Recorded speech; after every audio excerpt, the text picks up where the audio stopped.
Y ahora, para hablar sobre cultura, diversidad e innovación, involucrando las lenguas portuguesa y españolas. El español y el portugués son dos motores de desarrollo económico y nacional que construyen y fortalecen el diálogo entre los más diversos actores del ecosistema creativo iberoamericano. En el contexto actual de plena transformación de las industrias creativas y como consecuencia del surgimiento de nuevas tecnologías, somos testigos del surgimiento de nuevas cadenas que refinen la cadena de valor del sector, una expansión acelerada de las redes sociales y con la explosión de la New Data, nube e inteligencia artificial. Son evidencias del surgimiento de los nuevos modelos de creación cultural, distribución y consumo. Esta sesión, que comenzará ahora, reúne a formuladores de políticas públicas y actores relevantes de las industrias creativas con base en las nuevas plataformas digitales para intercambiar ideas, cada una a partir de su propia perspectiva sobre el alcance de todos estos fenómenos a nivel regional. Como coordinador entonces de este segundo debate de hoy, voy a recibir a Andrés Grivnikov, que es consultor de Argentina. Andrés, ¿puede venir, por favor? Muchas gracias por su presencia. También vamos a contar con la participación de Sofía Lobos, de la Plataforma Latinoamericana Creativa de Chile, que se encuentra con nosotros virtualmente. Vamos a contar también con Valentín Alejo Arango de Movies Inc. de Colombia, que se encuentra virtualmente con nosotros. Lidia Montero del Instituto Turismo de Portugal, sea bienvenida. Y Daniel Benchimol del proyecto 451 representando a Argentina. Entonces voy a pasar la palabra al coordinador Andrés Grivnikov. De estar acá en esta mesa híbrida y muy enriquecedora. Primero agradecer al secretario general de la OEI, Mariano Jabonero, a Ana Paula Laborini, a Rafael Calou, de acá de la OEI de Brasil. La verdad es que estoy muy contento y agradecido por poder coordinar este eje, pero también muy agradecido desde el lado de la cultura, porque la cultura es eje en esta conferencia. Muchas veces la cultura es eje transversal de tantos temas que es como estar en todos lados y no estar en ninguno en particular. A veces es el lado B, el patio de atrás, y hoy es claramente reconocida como un factor estratégico para el desarrollo humano, simbólico y también el económico.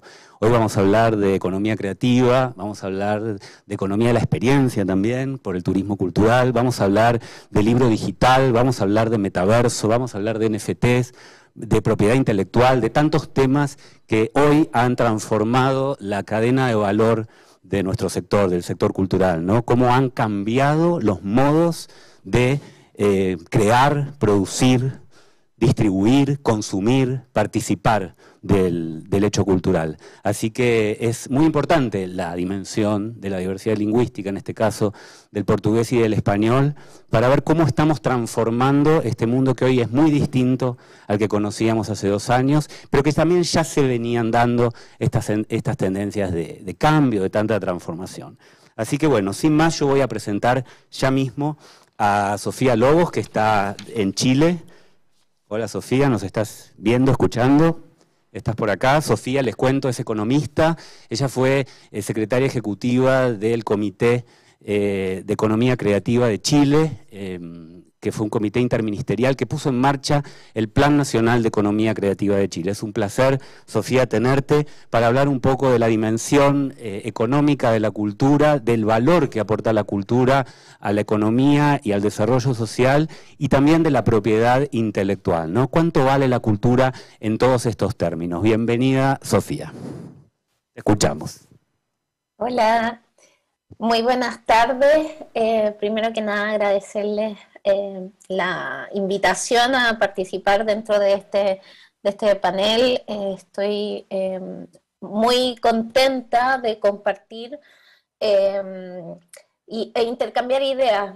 Mi presentación se va a centrar principalmente en dar un marco respecto a la economía creativa y, por otra parte, también las tensiones respecto a lo que es la valorización de la cultura, la creatividad y las artes desde una perspectiva simbólica y económica.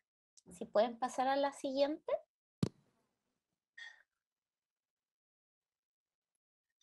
La siguiente lámina. Creo, parece que no está funcionando. Eso, ya, perfecto. Muchas gracias. Bueno, entonces para dar un breve marco, vamos a partir con respecto a la propiedad intelectual. Entonces,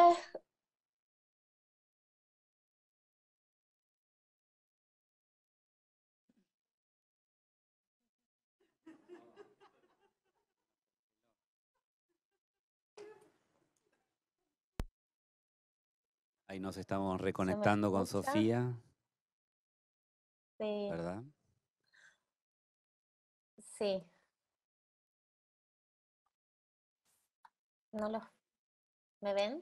¿Me escuchan?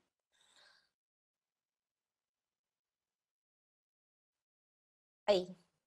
Ya, perfecto. Entonces les comentaba que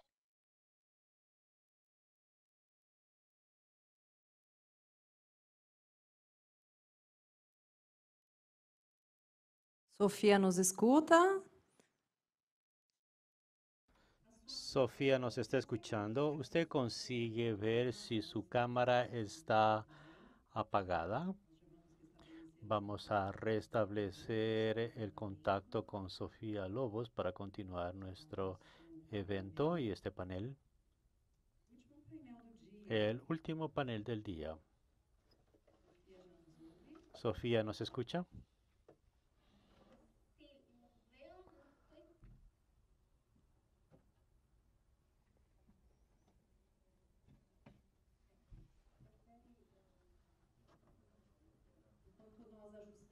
Mientras ajustamos la conexión con Sofía Lobos, podemos pasar al siguiente expositor. Sí, Sofía, ahora estamos con imagen y su audio. Puede continuar. Perfecto. Tecnología. A ver, entonces, les comentaba respecto a qué es la propiedad intelectual para partir y cómo esta se divide en dos dimensiones. Por una parte, una de carácter simbólico, luego otra de carácter económico. Desde la dimensión, bueno, la definición está asociada a que la propiedad intelectual se relaciona con las creaciones de la mente, las invenciones, las obras literarias y artísticas, así como los símbolos, nombres e imágenes utilizadas en distintas plataformas, especialmente en el comercio. Entonces, desde la perspectiva simbólica, lo más relevante es que la cultura tiene este poder de transformar la sociedad y con su potencial puede difundir y generar nuevas formas de relacionarnos, em, de, em, de presentarnos, de comunicarnos entre nosotros, y por eso es tan relevante que exista tan mayor inclusión y que dentro de la creación artística no exista, existe un menor sesgo de género. Si puedes pasar a la siguiente. Ahí sí. Entonces, para dar un breve marco, vamos a hablar respecto a distintos efectos e impactos que tienen desde una lógica simbólica la cultura y la creatividad, pero voy a hacer un esfuerzo en distinguirlos a nivel de los distintos eslabones de la cadena de valor, principalmente porque me gustaría dar cuenta de que en verdad son muchos los actores que interceden dentro del ecosistema creativo, y por lo mismo son a su vez distintos los tipos de instrumentos de política pública que interceden para potenciar cada uno de estos eslabones. Si pasas a la siguiente. Entonces, uno de los efectos más reconocidos que tiene la cultura desde una perspectiva simbólica también tiene que ver con la difusión del patrimonio natural y cultural. Y desde esa perspectiva aquí les pongo un ejemplo que es del norte de Chile. Nosotros tenemos el desierto de Atacama, que es el desierto más árido del mundo. Y aquí les presento la garra de león, que es una flor endémica que crece en determinados periodos de tiempo en el desierto florido, que es un fenómeno muy especial que surge en el desierto de Chile. Y como esta puede a su vez ser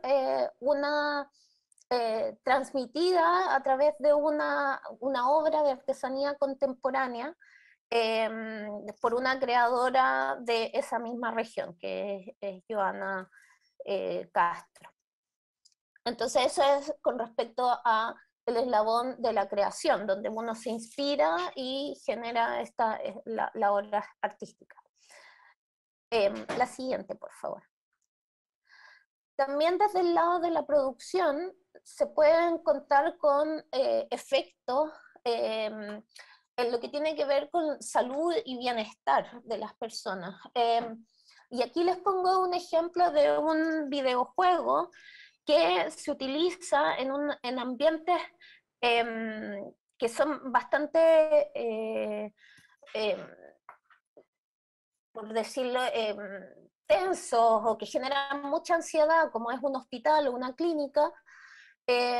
Y este tipo de dispositivos permiten que niños y también incluso en adultos mayores puedan disminuir la ansiedad y puedan pasar un tiempo menos estresante dentro de las clínicas o lugares de salud.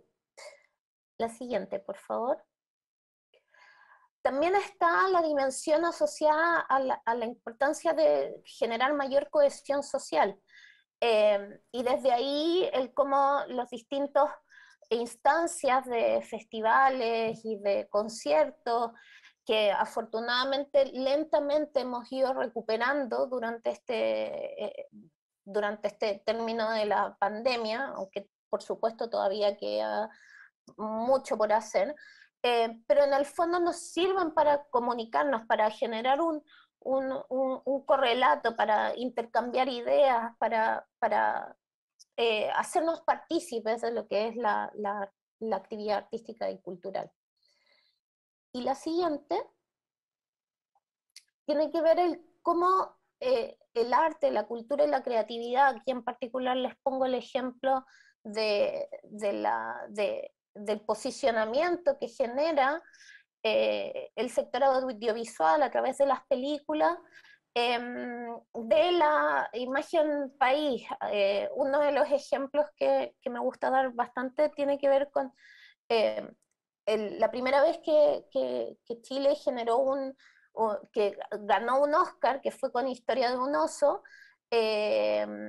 Pato Escala, que es uno de los directores, dice "Viva Chile", levanta la estatuilla, y en ese minuto fue la vez que más hit tuvo la página de Fundación Imagen de Chile, que es la agencia que está encargada de promocionar nuestra imagen país a nivel internacional. Entonces, como en el fondo, a través de las distintas manifestaciones artísticas también damos cuenta de nuestros paisajes, de nuestras culturas, de nuestras creaciones. Si puedes pasar a la siguiente.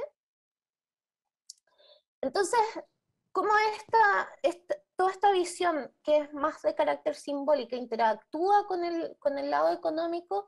Acá, como provocación, pongo la definición de economía creativa de la Organización Mundial de Comercio, principalmente porque pone el acento en que se tratan de actividades económicas principalmente, donde, claro, incorpora el ámbito cultural y social, pero hace mucho énfasis a que tienen el potencial de fomentar el crecimiento económico, la creación de empleos y ganancias de la exportación.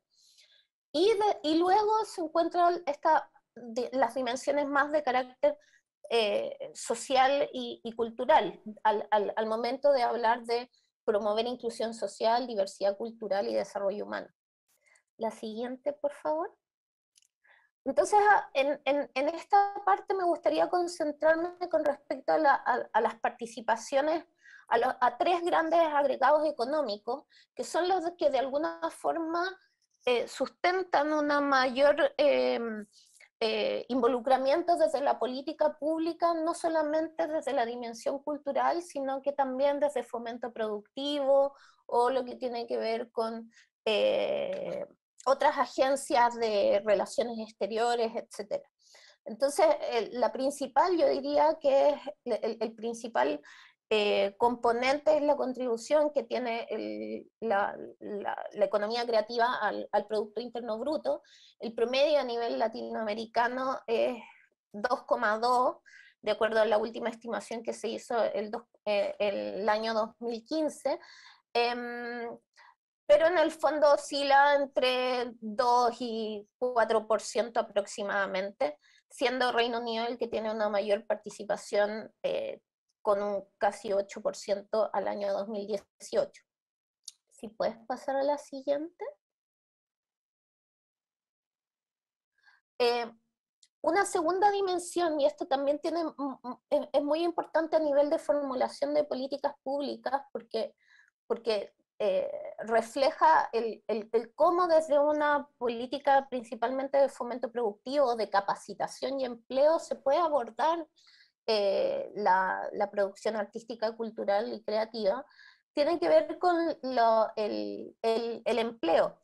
Y aquí en la fila de participación se pueden dar cuenta que también, al igual que la participación en el PIB, también esta oscila entre 2 y 4% en términos del total de empleo, pero otro indicador que es muy, muy relevante tiene que ver con la proporción de trabajadores que están empleados por cuenta propia, donde muchas veces excede el 50% y es mayor que la economía a nivel nacional. Por lo tanto, el cómo se generan iniciativas que estén asociadas al fortalecimiento de capacidades, a la generación de habilidades, considerando que, que quienes se desempeñan en el sector tienen características del empleo distintas a la mayoría de la economía, es muy importante. La siguiente, por favor.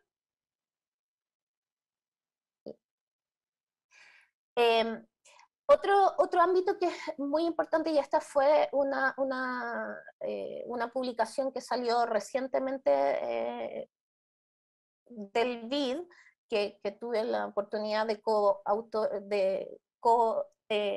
dirigir con Andrés, es la participación que tienen el presupuesto de los países, los ministerios de cultura o la secretaría o direcciones de cultura. Y acá nos dimos cuenta de que a pesar de que existe un alto nivel de empleo y un alto nivel de contribución económica, la contracara es que el porcentaje de financiamiento es bastante bajo a nivel transversal latinoamericano. De los 14 países que analizamos, nos dimos cuenta que el promedio era menos de un 1%, o sea, un 0,34% de la participación que tiene la institucionalidad cultural dentro del presupuesto nacional. Si puedes pasar a la siguiente. La siguiente, por favor.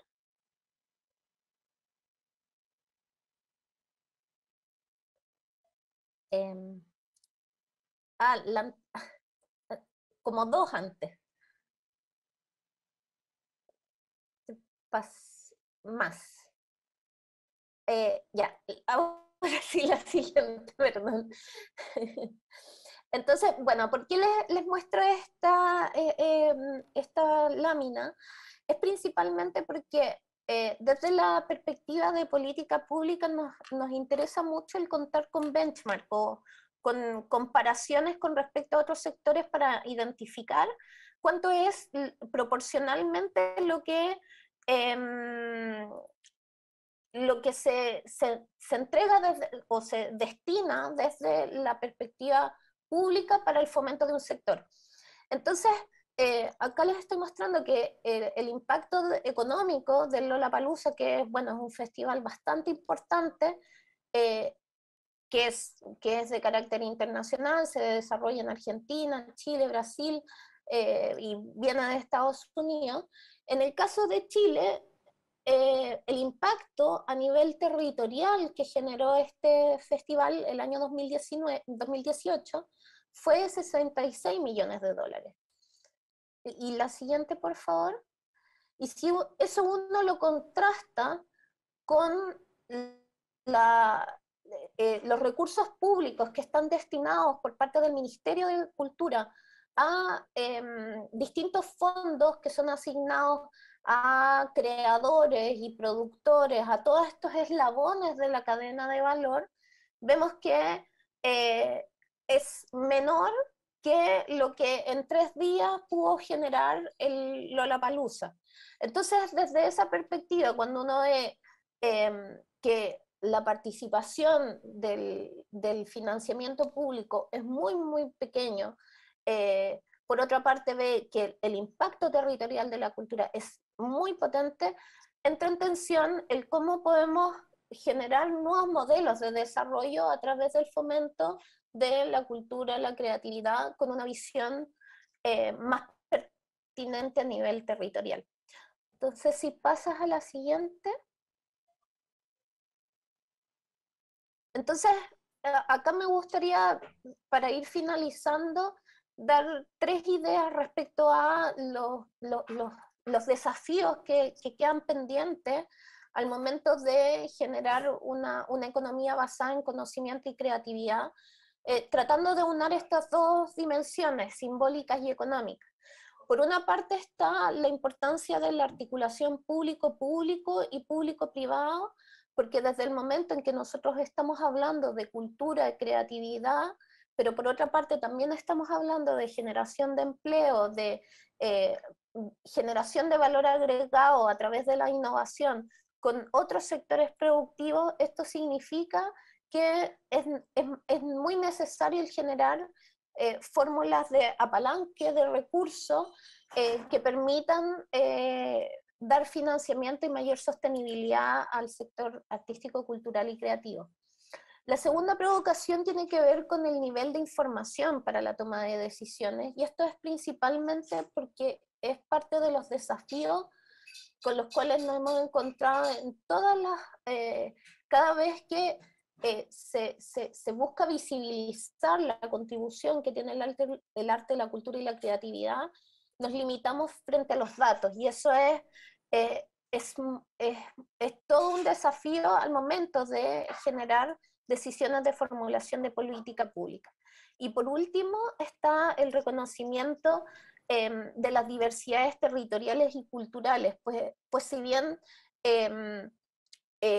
los modelos, pues principalmente porque la cultura y la creatividad depende del territorio en el cual se emplaza, y por lo tanto no siempre las mismas medidas de política pública son pertinentes para cada territorio. Entonces, desde esa mirada, el tener en cuenta la diversidad cultural, la diversidad geográfica contribuye a su vez a tener mayor armonía dentro de esta lógica de impulsar una economía basada en el conocimiento y la creatividad.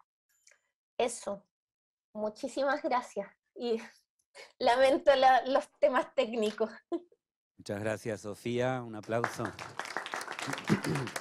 Bueno, la verdad que te agradecemos mucho. Yo le había pedido a Sofía que nos dé como un marco introductorio sobre los conceptos generales de la economía creativa y cómo se estaba comportando el sector en la región. Estos datos que tienen que ver con el empleo, con el impacto en el PBI, pero qué importante también lo que nos dijo recién, y seguro que Lidia, vos te quedaste pensando, después la voy a presentar a Lidia. Esta conferencia está orientada a investigadores, a profesores, pero también a quienes están a cargo de las políticas públicas, a los decisores.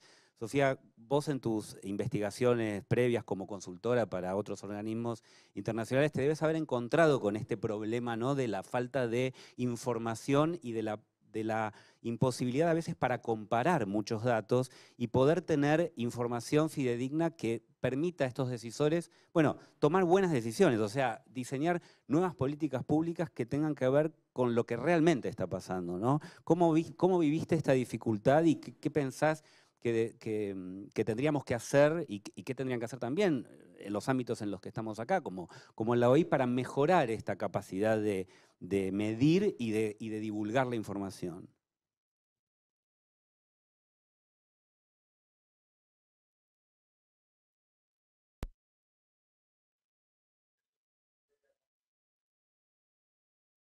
No sé si me escuchaste o hay un delay en el... Escuché muy más o menos.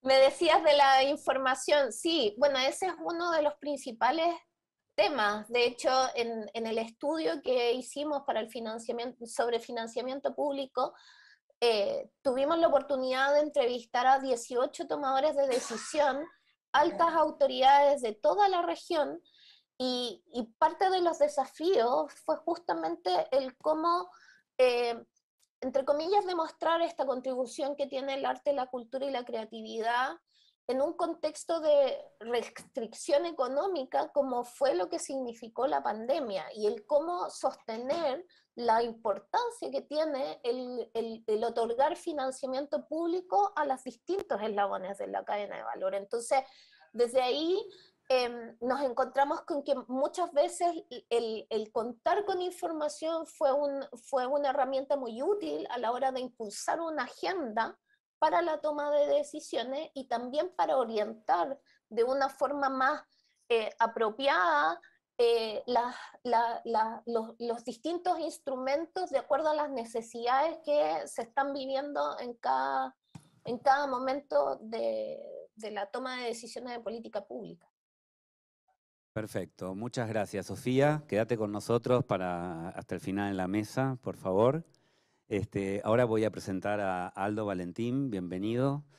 Él es brasileño y investigador, profesor, y también acaba de pasar por la función pública a cargo de la Secretaría de Economía Creativa de Brasil. Aldo, estuvimos conversando un poco sobre tu intervención y justamente ligado a lo que viene presentando Sofía Lobos en cuanto a políticas de fomento de las industrias creativas, de la economía creativa. Nos gustaría mucho que nos compartas algunos de los desafíos que tuviste a tu cargo y que crees que tienen a cargo Brasil y también la región, por el grado también de importancia, ¿no?, que tiene este país a nivel regional y mundial, y al mismo tiempo también algunas cuestiones que tuvimos conversando sobre los nuevos lenguajes que se dan en las nuevas plataformas y que construyen nuevas maneras de poner en palabras eso que está pasando y construir, digamos, nuevas maneras de comunicarse internacionalmente.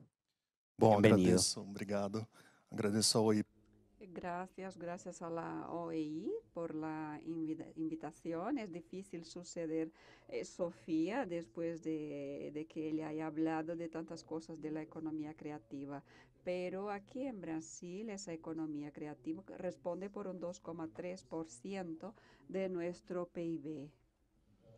Es decir, hay un peso significativo de este sector económico en el proceso de construcción del desarrollo económico, de la generación de empleos, ingresos y desarrollo local de las ciudades y evidentemente de los sectores culturales.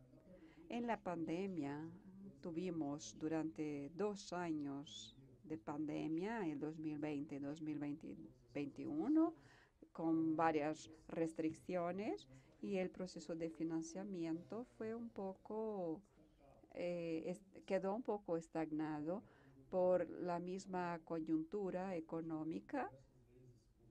Como ya se comentó aquí varias veces, el sector cultural y el sector de la economía creativa fue el primero que se afectó y viene siendo el último envolver, considerando, por ejemplo, la cancelación o el cancelamiento del carnaval brasileño en las capitales brasileñas. El carnaval tiene un poder cultural y económico de generación de empleo y renta significativo en Brasil para las diferentes ciudades, y los desafíos entonces en lo que atañe al financiamiento y economía creativa fueron enormes.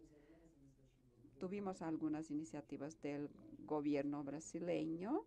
Yo pude incluso colaborar como secretario con la ley Aldir Blanc, que partió de un movimiento social y también con el interés de la Secretaría Ejecutiva, y que de una manera inédita pudo transferir 3 millones de reales para los estados y para los municipios brasileños para que el sector cultural pudiera de algún modo subsistir y desarrollar su producción. Tuvimos otras iniciativas también, iniciativas vinculadas al financiamiento del entretenimiento a través del PERSI, de préstamos, y todas las instituciones del gobierno federal y las unidades de los estados y ciudades tuvieron mecanismos específicos de financiamiento para el sector cultural y de la economía creativa,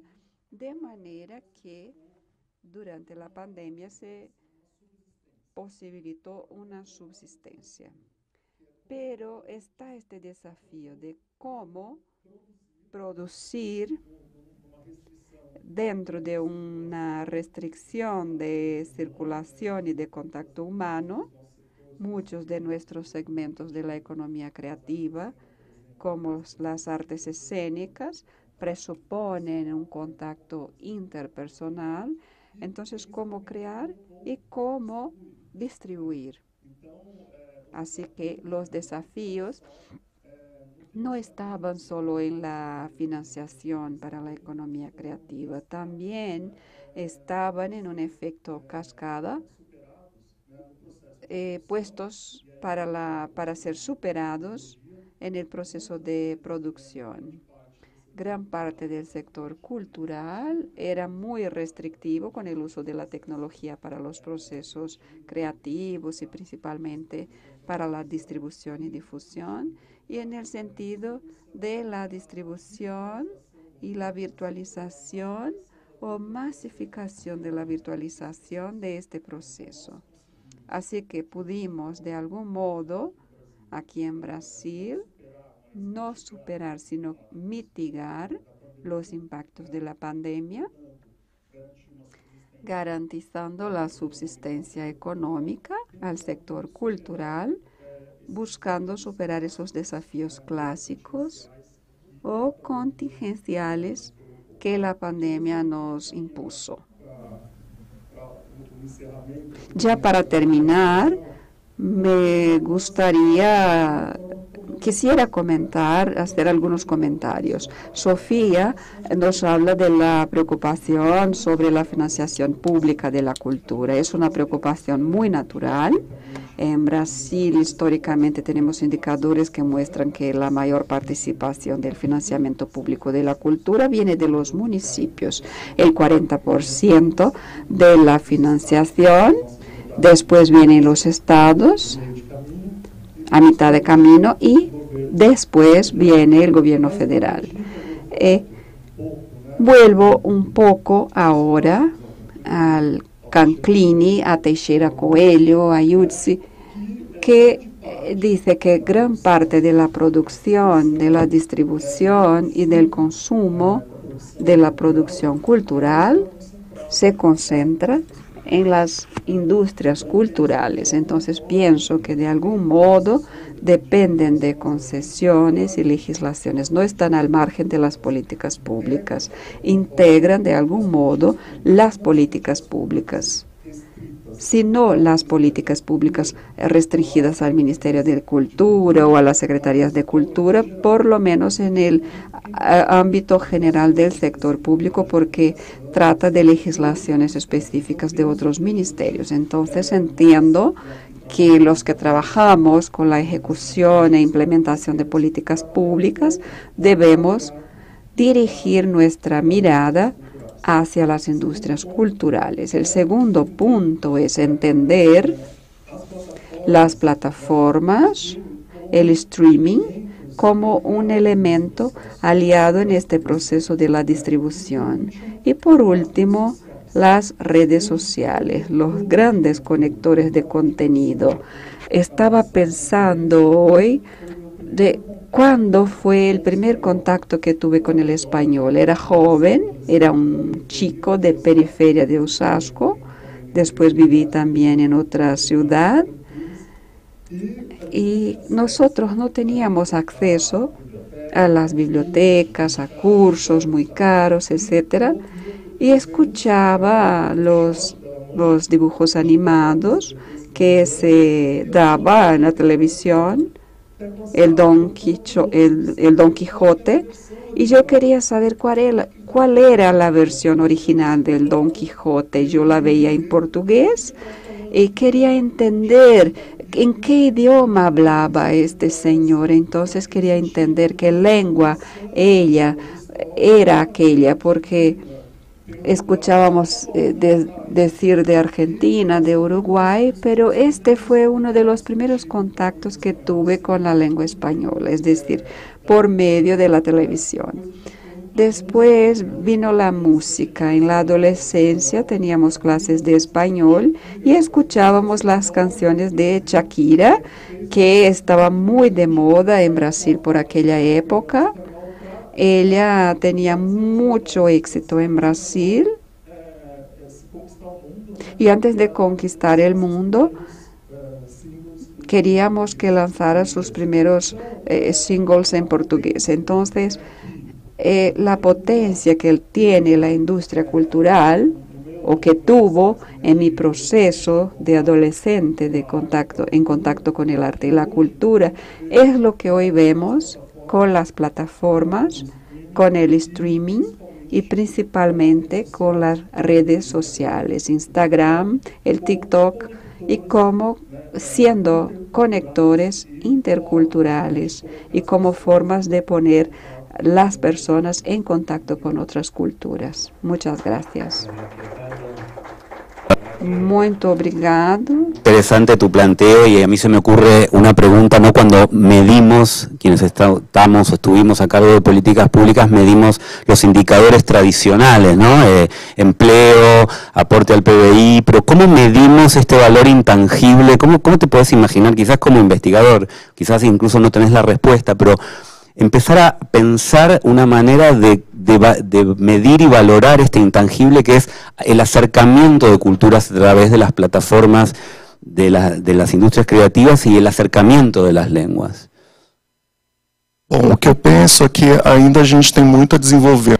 Creo que hay mucho por desarrollar aún en la economía creativa, los procesos evaluativos, ¿no? Hemos avanzado cuando observamos el área de la educación, por ejemplo, en salud, ¿no?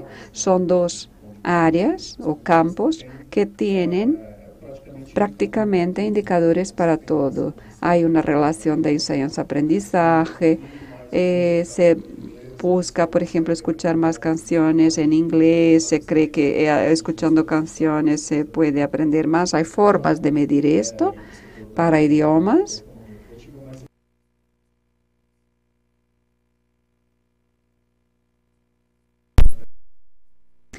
Pero podemos aprender con algunos países como Francia, Inglaterra o Estados Unidos que pudieron desarrollar procesos de monitoreo, porque no podemos evaluar si no tenemos datos de monitoreo. Primero, debemos tener esa cultura de los datos, esa cultura de tener la información para a partir de ella construir datos fiables. Y todo ese trabajo de construcción de estadística que es tan importante cuando trabajamos con modelados cuantitativos. Y en Brasil tenemos varios centros de excelencia de universidades que trabajan con el modelado cualitativo. Entonces, creo que debe haber más inversión en este proceso y debemos importar modelos de evaluación de países que tienen ya esta tradición para compartir con nosotros. Creo que OEI y otras agencias pueden colaborar en este proceso de intercambio de conocimientos para que podamos superar este desafío de la evaluación, principalmente en cuanto a poder cuantificar el arte y la cultura.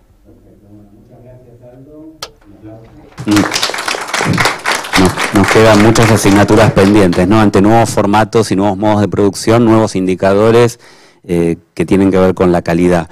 Bueno, y hablando de plataformas y hablando de acceso a los contenidos digitales, quiero presentarles a Alejo Arango, que está en Colombia, en Bogotá.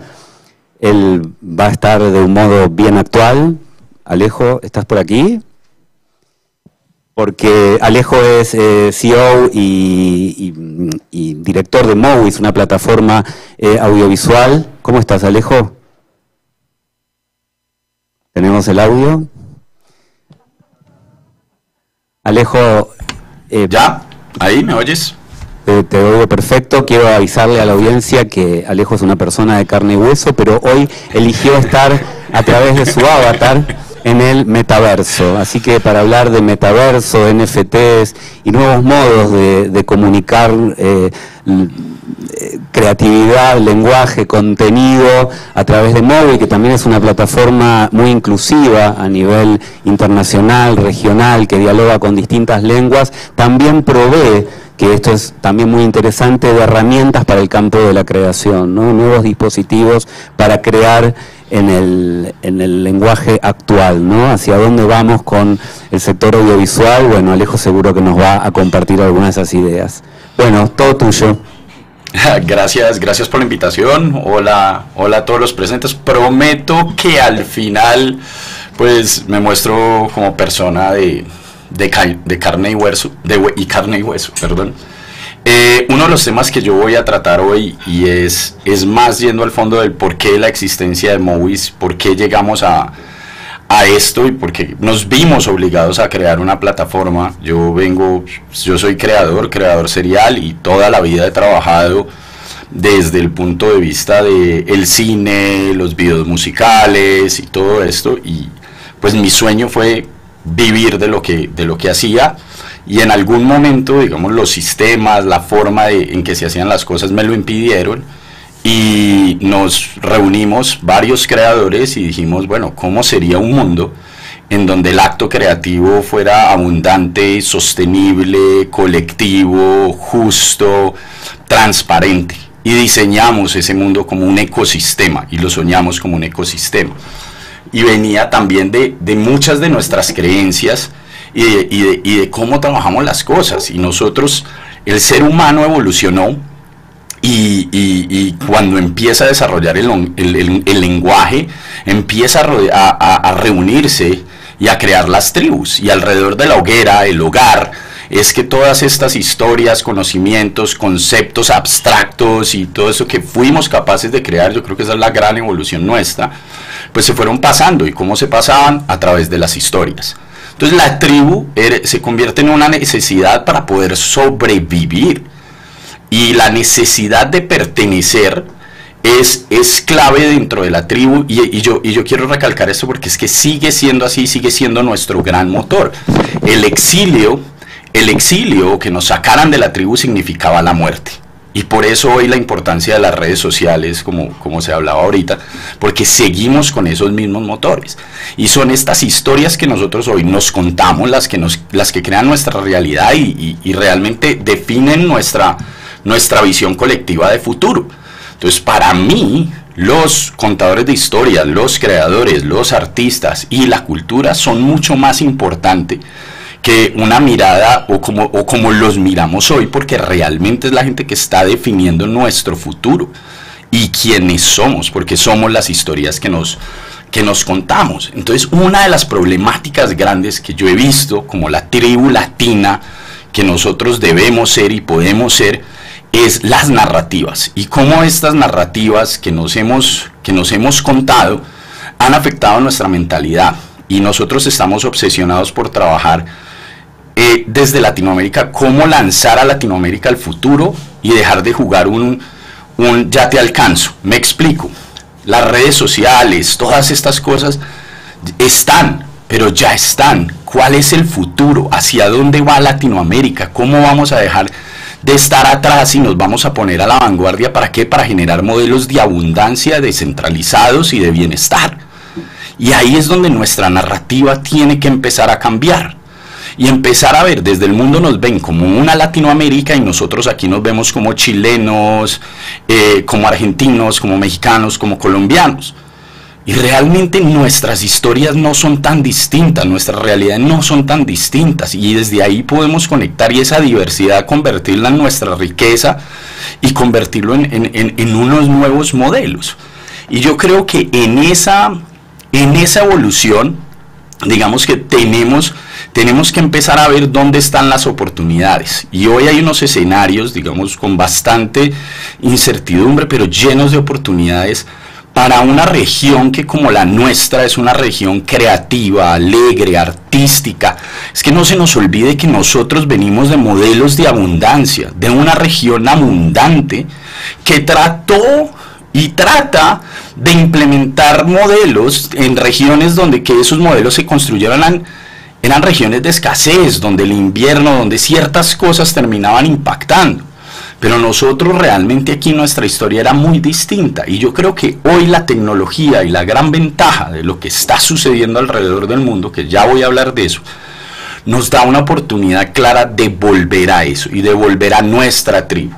Ahora, considero que las nuevas tecnologías también nos permiten empezar, y eso lo hablábamos ahorita, Sofía y yo, de vernos como una humanidad cuya riqueza está en lo cultural, en el lenguaje, en todo eso, pero conectarnos como una sola humanidad a través y permitir que nuestras ideas, nuestras historias viajen y nos conecten, porque al final somos iguales. Pero bueno, viene la web 1.0, que es un directorio realmente. Lo que pasó ahí es que uno montaba su página y se la mostraba al mundo, pero yo creo que la magia de eso fue que abrió el mundo.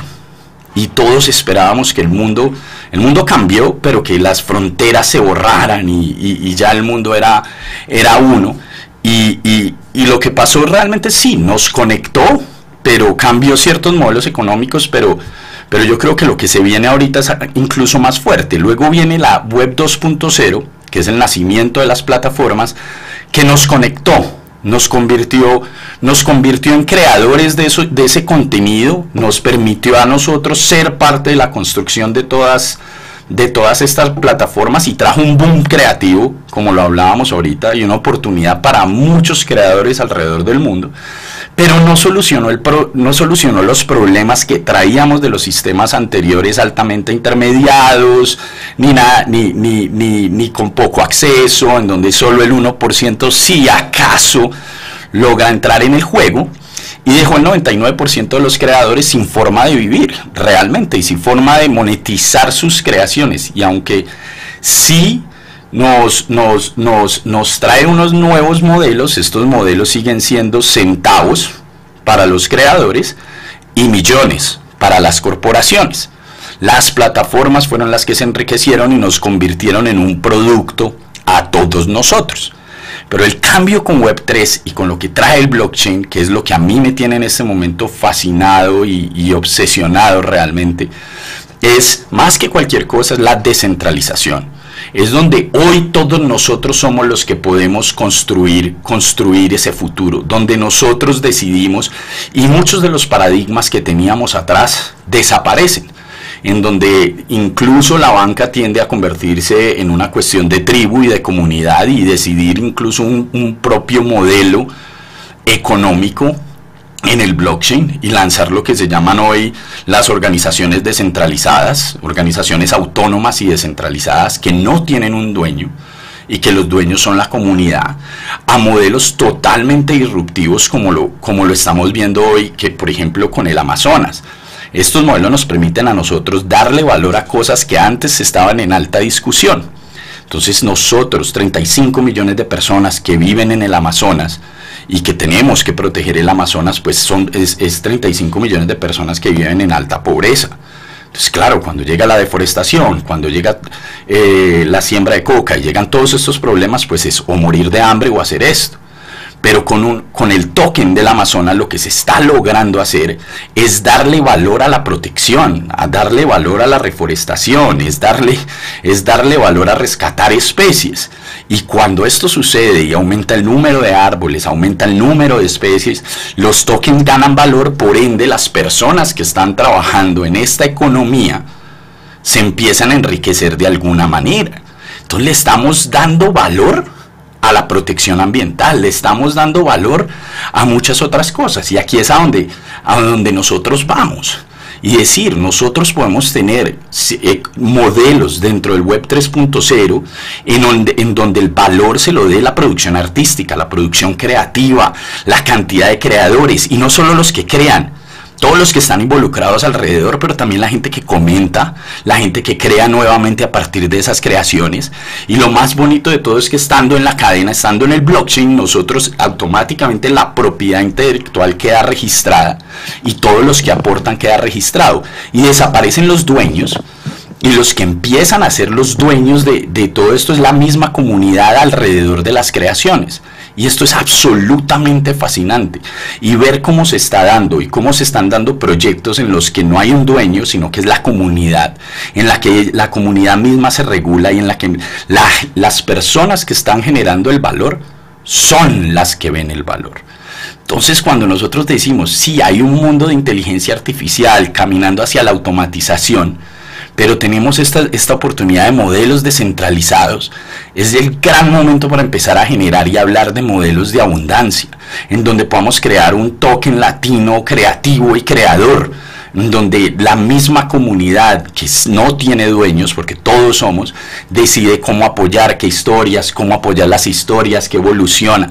Y vemos disrupciones grandes como la que está pasando en Filipinas, que para mí, Liz, el gobierno está preocupado porque no hay gente para emplear, pero porque el jugar para ganar es uno de los modelos que se está tomando el país. Entonces, yo poder jugar videojuegos y tener una economía dentro de los videojuegos y ganar por encima 2 veces el salario mínimo para hacer eso, es una locura. ¿Pero por qué? Porque estoy construyendo comunidad, es la comunidad la que me entrega ese valor. Y lo mismo va a pasar con la educación, y estamos viendo con el aprende para ganar. Y lo mismo va a ser con estas plataformas y lo que yo digo del token de la creatividad. Por ver y consumir estas historias, a mí la comunidad también me remunera, porque de eso se trata. Y hacia allá vamos. Entonces, las políticas públicas, no sé, pero yo creo que más que jugar a alcanzar en donde va, es tratar de prever hacia dónde nos estamos moviendo y apoyar ese movimiento, porque como tiene cosas malas, tiene cosas buenas que yo sí creo que deben empezar a regularse. Entonces, por eso nosotros, como principio, aunque nacemos en un Web 2.0, nacemos como una plataforma para crear soluciones en que los creadores no tuvieran que ceder derechos, pudieran crear con todo el mundo, fuera transparente, fuera justa, pero apuntando siempre a un acto creativo abundante y sostenible, una gran tribu. Cada creación es una pequeña tribu de todos los que participaron para hacerla y la siguen consumiendo y la siguen viendo, pero esta tribu también le aporta a la tribu mayor y a la tribu que nosotros somos. Y hacia esos modelos y esas tecnologías y la facilidad de que esto suceda es que nosotros estamos apuntando hoy. Entonces, para mí, hoy es el momento de que los creadores tomemos y retomemos nuestro lugar y empecemos de verdad a escribir nuestra historia futura. Nosotros somos quienes escribimos nuestro guión, no hay nadie más que lo escriba por nosotros. Entonces, pues muchas gracias, y pues cualquier duda, preguntas, a la orden, y voy a tratar de pasarme a la cámara real. Alejo, un aplauso para Alejo, muchas gracias. A ver cómo... Tienen ganas de ver a Alejo como es de verdad, ¿no? Creo que todos... No sé qué va a pasar, pero bueno, qué bueno, qué oportunidad para hablar de estos temas en el lenguaje propio del tema, ¿no? Como que realmente es parte del ejercicio de comunicación de la web 3.0 y este nuevo modelo que plantea Alejo, hablar desde su avatar. Ahí estás, ¿no? No me quiere funcionar ya la cámara de verdad. Ah, bueno. ya es obsoleta, claramente. Ya es obsoleta. Por alguna razón la cámara real no me funciona. Pero bueno. No. Y bueno, te quedó encerrado en el avatar. Sí. Avisale a tu familia que ahora sos eso. Claro, quedaste en el metaverso, ahí está Alejo, un aplauso para el ya, sí ya. Que es bastante parecido al avatar. Bueno, Alejo, muchas gracias. La verdad que has dado, no sé, un baño de actualidad, de presente y de futuro sobre hacia dónde va todo este sector, ¿no? Y a mí se me ocurría esta pregunta que me imagino que, bueno, ya algo comentaste, ¿no? Si esta descentralización de la que vos hablás pone en un lugar central al creador y deja y altera completamente la cadena de valor, ¿no? Donde las corporaciones, las productoras, o sea, quedan en otro lugar de la cadena porque el creador o los colectivos de creación ocupan el lugar central en este fenómeno al que vos le llamás descentralización. Lo que yo he visto principalmente que está sucediendo hoy y cómo se asumen las cosas en estas comunidades creativas es que realmente los que cobran mayor importancia dentro de la comunidad es las personas que están preparadas a dar más. Entonces el que más da y más aporta, más recibe. Y no solo, y cuando yo estoy hablando de creación, estamos hablando de cultura, pero también yo hablo de los desarrolladores y la tecnología. Para mí ellos también son creadores. Y ver cómo hay comunidades que saca un reto, porque detectan un reto y realmente no hay un jefe y todos dividen las acciones y cada uno coge las cosas que tiene que hacer, las aportan y hay otro que entra e integra y todos terminan creando esa nueva propiedad y todos reciben un pago en estos tokens o en la moneda que haya decidido la comunidad que la representa, que incluso tiene valor en mercado secundario. La velocidad, la capacidad de acción, la importancia del servir a la comunidad, entregarse a la comunidad, para mí ha sido como magia. Nosotros venimos de una plataforma tecnológica donde ese era el sueño y no entendíamos y no sabíamos cómo hacerlo con las herramientas que tenían, y yo creo que más que con un cambio tecnológico importante, también el cambio de mentalidad ha sido pues para mí hermoso y poético, con toda la problemática nueva que ha traído, porque no podemos desconocer que trae unos retos, y el no estar regulada y el no estar por encima de los gobiernos, todas estas economías, porque es muy difícil realmente saber quién es quién. Pues yo era friquetón Ethereum ahorita. Si no decimos que soy Alejo Arango, nadie tiene por qué saber quién soy. Y conozco mucha gente y me relaciono con mucha gente que yo no sé quiénes son en la vida real. Sé quiénes tienen una identidad en el Web3, tienen una carrera en Web3, y con ellos me he relacionado y hemos hecho una amistad, y suena extraño, pero eso también tiene sus retos, y tiene sus retos porque también nos han robado, nos han engañado, entonces esa parte sigue estando ahí, pero yo creo que como política debemos estar mirando hacia allá, porque eso va a cambiar incluso las redes sociales. Hoy las nuevas redes sociales del Web3 te dan monedas por dar likes, por ver, por experimentar. Entonces es todo un cambio y tenemos que estar muy, muy, muy, muy pendientes de eso. Bien, muchas gracias, Alejo. Otro aplauso entonces. Fue un placer que formes parte de esta conferencia y de esta sesión en particular, pero quédate con nosotros en la mesa. Vale. Voy a presentar ahora a Lidia Monteiro. Bienvenida, Lidia. Lidia es la directora de turismo de Portugal y bueno, una de las dimensiones de la economía creativa siempre decimos que es la economía de la experiencia, ¿no? Este concepto que que de alguna manera puso en palabras Reino Unido, pero donde el turismo es parte de una economía que tiene que ver mucho más con ir y conocer un lugar, sino con toda la experiencia que tiene que ver con la cultura, con el arte y en este caso con la palabra. Por otro lado, uno de los sectores más dañados durante la pandemia, ¿no? El turismo, así que Lidia, me imagino el enorme desafío de dirigir un área de turismo en un país como Portugal. Bienvenida. Muchas gracias. Boa tarde a todos y a todas.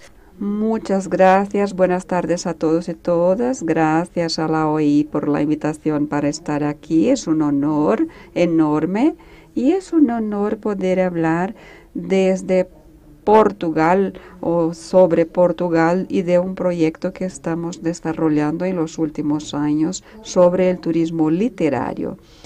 Es un gran desafío realmente hablar después de estas presentaciones extraordinarias. Creo que el turismo literario puede ser también un buen motivo para visitar un país y para nosotros fue también un buen motivo para conversar con las personas de varios continentes. Eso fue justamente lo que, como decía Andrés, fue lo que tuvimos. ¿Me funciona el micrófono? Pregunta. Hace 2 años justamente todos fuimos sorprendidos por la pandemia, una pandemia que cruzó varios continentes, todos los continentes, y nos obligó a cerrar las fronteras y cerrar grande parte de los sectores económicos. Los telediarios iniciaban con imágenes como estas, que comparaban el tráfico o tránsito aéreo antes y durante la pandemia y se evidenciaba cómo había parado todo el mundo. El turismo fue, sin lugar a dudas, el sector que más se vio afectado. El impacto fue muy grande. Esa era una actividad de las más importantes en todo el mundo. El turismo responde por un 30% del total de las exportaciones del sector de servicios a nivel mundial. Uno de cada 10 puestos de trabajo en el mundo está en el turismo. Y claro que Portugal tiene un peso fuerte en el turismo para su economía. El turismo en Portugal responde por más del 50% de las exportaciones de servicios. El turismo es el primer sector exportador de Portugal y así pueden imaginar lo relevante que ha sido todo ese proceso de la pandemia para el país. El 15% del PIB de Portugal está en el turismo y también el 9% del empleo está en el turismo. Con el confinamiento y con el cierre de las fronteras, el turismo se vio afectado.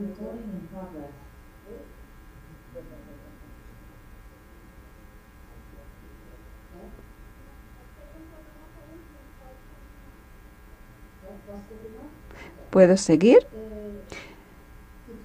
El turismo se cerró entonces con la pandemia y tuvimos los servicios del turismo todos afectados. Había un gran desafío. No podíamos comunicarnos directamente con las personas, no podíamos invitarlas a que visitaran el Portugal. Y para nosotros fue importante entonces no estar en silencio, no abandonar la comunidad de turistas con los cuales dialogábamos casi que diariamente a partir de nuestras plataformas y campañas. Y principalmente en este momento tan dramático en el que las personas que estaban viviendo. Así que creíamos que sería posible poder viajar mismo estando en casa, y la mejor manera de hacer esto sería a partir de un libro. Por eso quisimos estar presentes en la vida de las personas, ofreciéndoles esperanzas de que las cosas iban a pasar, que surgiría un nuevo mundo, y queríamos que las personas vieran oportunidades de seguir soñando e inspirarse en los libros para después visitar y conocer los paisajes literarios y las localidades que habían encontrado en los libros. Esta fue la forma que encontramos para dar a conocer Portugal, mismo que las personas no salieran de sus casas. Dejamos de Visite Portugal para Lee Portugal. Entonces, a partir de los diferentes escritores, a través de partes de algunos de nuestros escritores, creamos nuevas narrativas y buscamos inspirar viajes futuros entre las palabras de nuestros autores,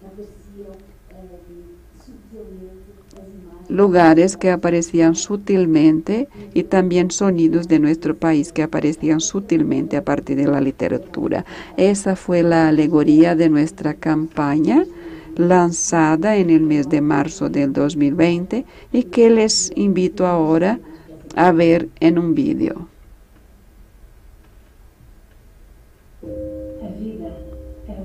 La vida es lo que hacemos con ella. Los viajes son los viajeros. Lo que vemos no es lo que vemos, sino lo que somos. El mundo. ¿Qué es el mundo? Oh, amor mío, el jardín de mis versos, todo en flor. Nada da tanta idea de la constancia de carácter como la firmeza de caminar por mares nunca antes navegados. Solo porque tus ondas son puras, el fin del viaje es tan solo el comienzo de otro. Es necesario ver lo que no se vio, ver otra vez lo que ya se vio. Vamos a leer Portugal. Esa campaña generó un impacto muy grande. Se utilizó en las diferentes plataformas digitales que teníamos. No fue una campaña pagada, fue una campaña orgánica que impactó positivamente sin una inversión publicitaria. Eso fue para nosotros un motivo también para creer que las palabras y los autores pueden también ayudar en los momentos más difíciles como aquel momento. Esa campaña se integra a un programa de acción para el turismo literario que tenemos en Portugal, también un programa que se trabaja en la Estrategia 2027 y que busca aportar para la cohesión territorial y para la promoción de un turismo a lo largo de todo el año y en todo el territorio de Portugal, de norte a sur, incluyendo los archipiélagos, buscando encontrar nuevos motivos para las visitaciones, motivos que ofrezcan experiencias innovadoras y que el turismo literario pueda agregar capas de experiencia en un país. Y al final que el turismo sea una industria más sostenible, tanto económicamente, socialmente y también ambientalmente. Este programa de acción para el turismo literario que estamos trabajando en Portugal cuenta con un conjunto de objetivos estratégicos que busca poner Portugal como uno de los destinos más interesantes como de turismo literario. Quiero destacar algunos puntos: la valorización de la oferta turística en este dominio, la capacitación de profesionales que puedan especializarse en el segmento, Eso es muy importante para que la experiencia turística sea enriquecedora. También valorizar económicamente el patrimonio literario portugués a partir de las visitas y de lo que se puede reproducir a partir de esas visitas. Y por último, afirmar los territorios y su riqueza cultural, natural y ambiental, asociando esto a los escritores y a las obras de referencia de estos escritores. El turismo literario se vincula en 5 tipos de ofertas: rutas literarias, casas de escritores, festivales, espacios de libros y también hoteles y cafés literarios. Cada uno de estos ambientes o segmentos tiene sus características, permitiendo experiencias diferentes. Las rutas literarias son trayectos que van por todo el territorio, que pueden asociarse a una obra o a la misma vida de un escritor. Aquí están 2 buenos ejemplos de algunas de las rutas: el viaje del elefante, por ejemplo, de Saramago, o el Llévame contigo de Cabral, que describe su viaje a pie a través de la carretera nacional número 2 de Portugal, que va desde el norte al sur. Esto está contado en este libro. Y también las casas de escritores, que son ellas mismas espacios privilegiados para aprender más sobre la vida y la obra de los autores. En este caso es la casa de Essa de Queiroz, que está muy cercana al Duero.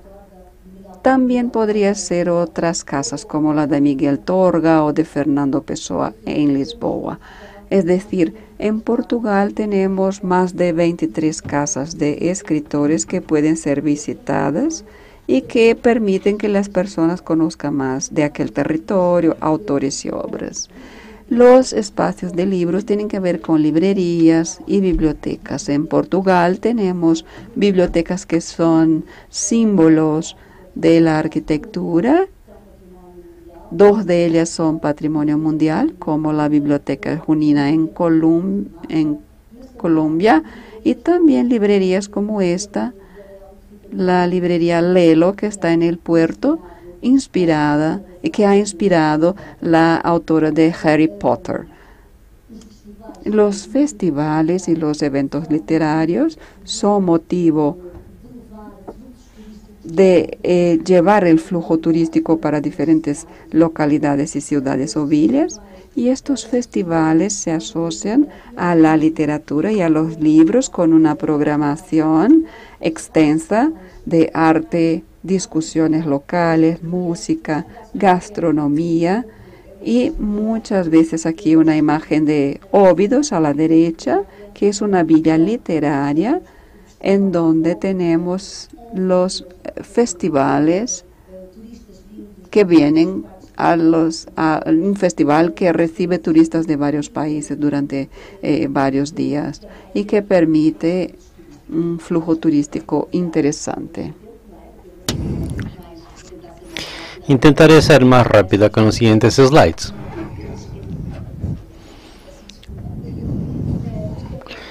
Los cafés y hoteles literarios también tienen mucho que ver con lo que las personas pueden visitar. Cafés de referencia donde muchos de nuestros autores los han convertido en locales de tertulia, pero también hoteles también que tratan de esta temática asociada. Me gustaría referirme a 3 pequeños proyectos que son grandes proyectos en verdad que estamos desarrollando. El primero tiene que ver con el primer curso ejecutivo de turismo literario que en este momento está sucediendo este es el lanzamiento de Visit Portugal, viaje a Portugal, y vamos a conmemorar el centenario de Saramago, y aquí vamos a crear, junto con esa fundación, estamos también creando un proyecto que es para visitar la obra que Saramago realizó, la obra Viaje a Portugal. Estamos inspirados en sus palabras. Es necesario ver lo que no fue visto, ver otra vez que lo que ya se vio y ver la primavera de lo que se vio en el verano. Entonces, con Saramago aquí presente, con el curador José Luis Peixoto, vamos a invitar a también un conjunto de escritores de otros países y brevemente vamos a divulgar una escritora de Brasil y el escritor de España que justamente realizarán esta visita y el conjunto de contenidos que serán producidos integrados y agregados en una plataforma propia que tendrá un mapa interactivo en 3 dimensiones con todos estos recorridos que tienen multicontenido. Y último proyecto que tiene que ver con el Sketch Tour Portugal, en que inició en el 2017, donde invitamos a 12 diseñadores portugueses de diferentes países que recorrieron todo nuestro país, y aquí hubo un conjunto de diseños de Portugal, y en el 2021 tenemos nuevamente este proyecto y hemos juntado a estos nuevos invitados de diseñadores y un escritor, y justamente este trío, 2 diseñadores y un escritor, han recorrido Portugal y de norte a sur en una verdadera experiencia que vamos a poner a disposición de las personas, una experiencia transmedia que permita a las personas escoger de qué manera van a poder acceder a los contenidos. Desde realidad aumentada, juntando diseño con la realidad del propio territorio. Tenemos una biblioteca de los propios locales y es un conjunto muy interesante y grande de contenidos. También un conjunto amplio de excelentes escritores que felizmente y con mucho honra han entrado en nuestro proyecto. Agradecemos mucho que nos han colaborado también en este proyecto. Y aquí el proyecto, este video de este proyecto.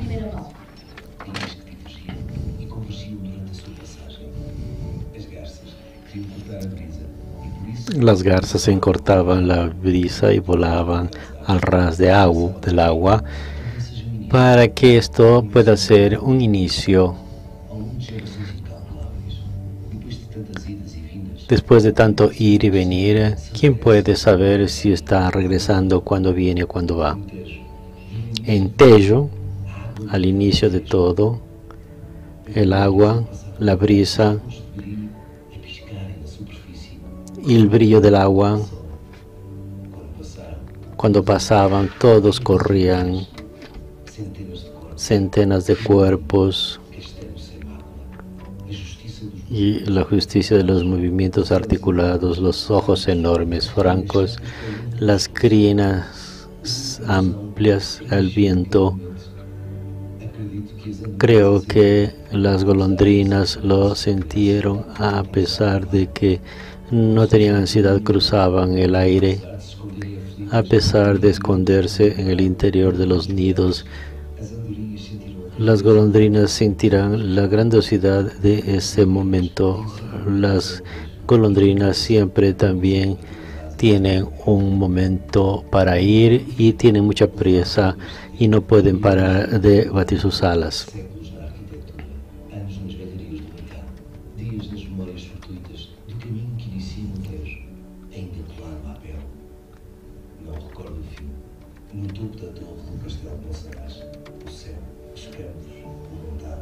São os avós, pássaros que aproveitavam a distância e a certeza de que o Alentejo não tem fim. Quando terminar o Alentejo, é porque terminou tudo o que existe.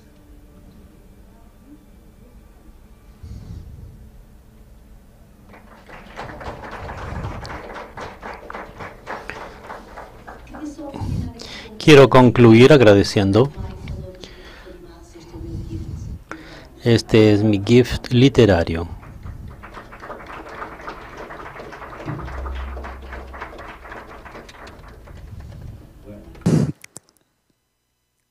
Estamos acá en Bueno, muy inspirador. Quiero decirte que vi muchas caras en el auditorio con ganas de ir a Portugal ya mismo, con lo cual muy eficiente. Mañana nos... Espero. Muy inspirador y muy valioso, ¿no? Me preguntaba cuánto vale esto, ¿no? Cuánto aporta la cultura, la literatura, en este caso, a la marca ciudad, ¿no? Con las ciudades literarias, como el caso de Oviduz. En Argentina también tenemos la ciudad, yo te contaba, Azul, en la provincia de Buenos Aires, que es una ciudad cervantina, y generan un festival cervantino sobre literatura, y cuántos de estos casos, ¿no? Construyen imaginario y valor simbólico en las ciudades, ¿no? ¿Ustedes tienen una manera de evaluar este impacto? Sí.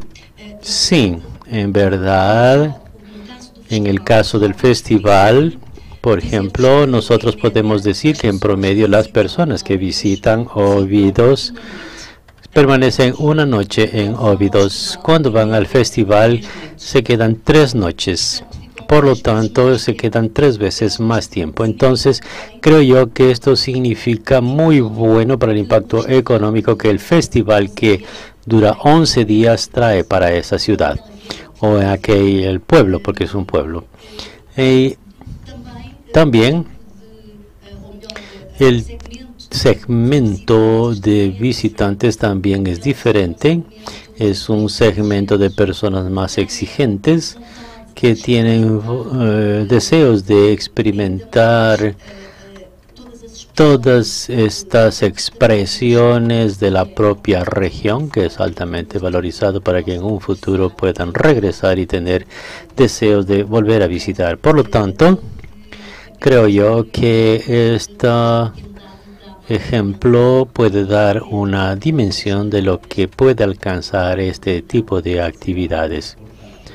Y a la mejora de los servicios y de la experiencia del visitante, lo cual impacta en toda la ciudad y en los mismos habitantes. Bueno, muchas gracias, felicitaciones a Lidia, y muchas gracias por tenerte en esta conferencia y como caso de economía creativa ligada a las lenguas. Bueno, tenemos más tiempo, no se preocupen, es el momento de Daniel Benchimol, argentino. Como yo soy argentino, dije, bueno, lo voy a tener que poner al final para que no quede como que hice preferencias.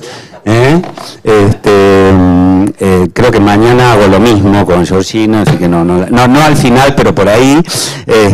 Daniel es experto en el sector editorial, trabaja hace más de 20 años en el sector y nos va a hablar un poco sobre los nuevos modelos de negocio, el libro digital y qué está pasando con el sector editorial, tanto en el mundo digital como en la dimensión del papel, ¿no? Que tanto también preocupa y que tanto queremos, ¿no? Conozco gente que ha ido a librerías y ha gastado fortunas durante esta conferencia en libros de papel, así que creo que es un motivo para celebrar también el síntoma, ¿no? Bueno, Daniel, bienvenido. Bueno, muchas gracias, Andrés, muchas gracias a la OEI por la invitación. Como bien les decía Andrés, mi foco tiene que ver con la industria del libro, es la industria en la que trabajo hace más de 20 años y hace más de 10 soy consultor de organizaciones y de agentes privados que forman parte del sector del libro. Un poco la intención de la presentación que voy a tratar de compartir con ustedes tiene 2 ejes. De alguna forma poner en agenda cuáles son las principales problemáticas que hoy atraviesa el libro, entendiendo el libro como el objeto casi por esencia transmisor de la lengua, ¿no? De la lengua tanto portuguesa como española. Cuáles son aquellos desafíos que hoy presenta la industria del libro y también cuáles son aquellas cuestiones que están apareciendo casi por abajo, casi por los cimientos en cuanto a transformaciones digitales, que en algún punto a veces no se visibilizan, pero que están ocurriendo realmente y en donde muy probablemente veamos transformaciones muy profundas en los próximos años. ¿Pasó? ¿No pasó? ¿Sí? Pasó, ahí está. Bueno, un poco esta es la idea de la presentación, ¿no? La transformación exponencial de ese objeto llamado libro. Primero, una obviedad, pero que para mí sigue siendo importante volverla a hacer explícita, porque justamente haciéndola explícita es que tomamos conciencia, ¿no? Como estamos vivenciando este mundo, a veces nos cuesta tomar conciencia de la era exponencial que estamos viviendo de transformación. Una era exponencial en términos de creación, de producción, de distribución, de consumo y de monetización de los contenidos. Es la era de los creadores en algún punto.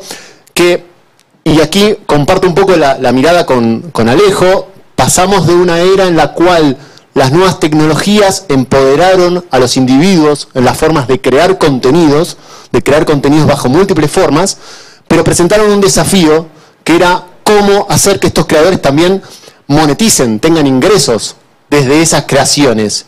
Y hoy, justamente lo que está presentando como una suerte de turbulencia o terremoto, la nueva web, tiene que ver con la posibilidad de empezar a también generar ingresos a partir de esta creación individual de contenidos, ¿no? Esto tiene que ver cuando nos referenciamos con la era de la creación de contenidos, en el fondo de la discusión, esta es la esencia. Esta descentralización de lo que nos llama tiene que ver con la posibilidad de monetizar y con la posibilidad de que los individuos generen ingresos de por sí.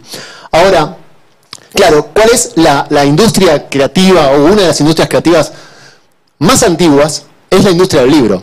Y es una industria que se resiste enormemente a todas estas transformaciones. Mi vivencia y mi experiencia cotidiana trabajando con editoriales y trabajando con profesionales de la industria es la de la resistencia, es la de la idea de tratar de alguna forma de impedir que muchos de estos cambios sucedan, por diferentes argumentaciones, pero esto termina siendo un poco así, ¿no?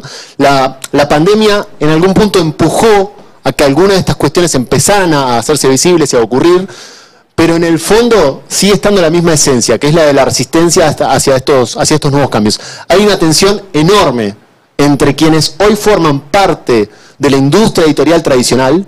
Es una industria que sigue funcionando de una forma totalmente centralizada y con intermediarios en la cadena de valor, y quienes hoy imponen, ya sea desde las grandes plataformas, ya sea desde pequeños emprendimientos, nuevas tecnologías, nuevas concepciones en la forma de consumir, de producir, de distribuir contenidos. Entonces, para primero señalar un poco desde el ámbito tradicional, ¿no? ¿Cuáles son los desafíos concretos que hoy, por lo menos yo vislumbro como los más importantes en cara a la industria del libro? El primero es que estamos ante un esquema de producción que es ineficiente. ¿Ineficiente en qué sentido? Bueno, en el sentido de que sigue manejándose bajo una dinámica que es la misma que tenía hace 20 o 30 años atrás, que es la de producir una enorme cantidad de ejemplares por cada libro que se produce. Aquí voy a aportar algunos datos porque sé que no todos conocen a la industria en profundidad, y me parece que sobre todo quienes son decisores de opinión o participan en órganos es relevante que lo sepan. Prácticamente 30 o 40% de los libros que se producen terminan siendo destruidos. ¿Por qué? Porque no llegan al lector, porque los canales de circulación no tienen la eficiencia como para distribuir esos contenidos, o bien porque hay una economía que ha funcionado de esta manera y que hace 20 o 30 años tenía cierta lógica y hoy tal vez no la tiene tanto, ¿no? Y por otro lado, el antagonismo que sufrimos todos nosotros como lectores, que es que cuando vamos a una librería y queremos encontrar un libro, no lo encontramos, ¿no? O sea, por un lado se sobreproduce una cantidad enorme de ejemplares, y por otro convivimos todavía con la idea del libro agotado. Yo tengo dos hijos, tengo uno de 9 años que vive los libros tanto como yo, los ama tanto como yo. Vamos a las librerías, hoy está en la era de empezar a consumir cómics, ¿no? Es como un poco, esa generación está muy ligada a este universo. Vamos a una librería, pide un libro específico de una serie, de una saga a la librería. Vivo en Buenos Aires, que es probablemente una de las ciudades que tiene más librerías per cápita en el mundo, y cuando le dice el librero que el libro no está, que está agotado, yo veo la transfiguración de su rostro, ¿no? O sea, eso es un rostro de un nene que nació en la era Netflix, en la era en donde puede consumir el contenido que quiera, en el momento que quiera, donde quiera. Querer un libro y no poder acceder a ese libro es casi como un absurdo, es casi como una irrealidad con la cual convivimos a diario, ¿no? Entonces, bueno, hay mucho desde las políticas públicas para transformar y para corregir esto. El segundo eje, que es algo que también todos conocemos, pero poco hacemos para que cambie, tiene que ver con las dificultades en la circulación de los libros en la región. En América Latina hacia otros continentes, en Europa hacia el resto de los continentes, dentro propio de América Latina, que circule un libro desde la ciudad de Buenos Aires, en mi caso, hacia el interior del país, o del interior hacia la ciudad de Buenos Aires, es casi milagroso. Son muy pocos los libros que tienen la capacidad de moverse. Hablábamos recién, ¿no?, de la posibilidad que nos permiten los libros de viajar hacia otros lugares. Ahora, qué poco viajan los libros.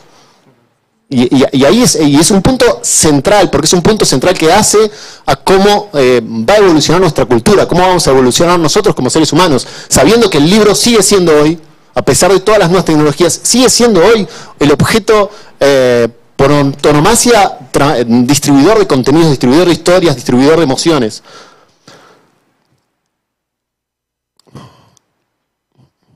Siguiente. Igual mientras pasa la presentación, sumo una idea más que también, digo, lo vuelvo a traer a Netflix acá a colación. Netflix provocó muchos cambios, pero hay un cambio que a mí me llama poderosamente la atención, que tiene que ver con la capacidad de empezar a producir o a correr el eje de la producción de los contenidos. Esto lo está produciendo Netflix y el resto de las plataformas de streaming no son tan claras en esto o tan evidentes en esto. No, históricamente estuvimos acostumbrados a consumir contenido de Hollywood. Esta es la primera vez en la historia en la cual yo por lo menos siento que se está pudiendo producir y desarrollar producción de contenidos en el terreno audiovisual, en este caso, desde múltiples regiones, sabiendo que todas son relevantes y son todas interesantes para el mundo entero. O sea, que una serie producida o que un contenido producido en Argentina, Chile, Brasil, Perú, sea relevante para todo el mundo y que en todo el mundo tenga una visualización, realmente es asombroso. Ese cambio a mí me parece transformador e inspirador para otras industrias. En la industria del libro esto no ocurre. Seguimos con una dinámica en la cual la mayoría de los libros que se producen se gestan, comerciales estoy hablando, se gestan en España, en el caso de la lengua española, circulan hacia América Latina y de América Latina de las grandes ciudades hacia el interior. Seguimos replicando ese modelo. El tercer eje sobre el cual se habló bastante en este panel y en los otros también, ¿no? La escasa y nula, en realidad, información con respecto a todos los ámbitos ligados al libro y a la lectura. Y en esto también hago foco para ponerlo en agenda como un tema absolutamente central. Hoy es muy difícil saber cuántos libros se compran en cualquier país. Si yo quiero saber cuántos libros hoy se compran o se circulan comercialmente en Argentina, Chile, México, España, es muy difícil llegar a esas cifras, llegar a una cifra precisa, interesante, y mucho menos cuando vamos al dato de la lectura, no son todos indicios, hay algunos indicadores, hay poca estandarización sobre los indicadores que existen, hay muy poca investigación y hay muy poco de interés incluso por tratar de trabajar sobre estos temas.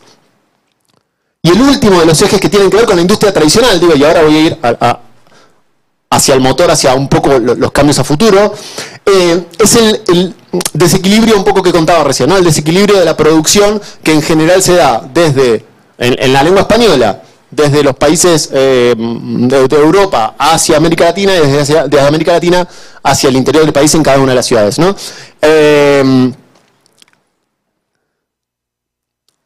Para que tengan como referencia algo que le está ocurriendo a la industria del libro, se producen 20 veces más cantidad de libros, de títulos únicos, no ejemplares estoy hablando, sino de novedades editoriales, que hace 20 o 25 años atrás. Es una industria que está creciendo exponencialmente en volumen de cantidad de contenidos, porque justamente hoy todos tenemos capacidades de producir libros que antes no había.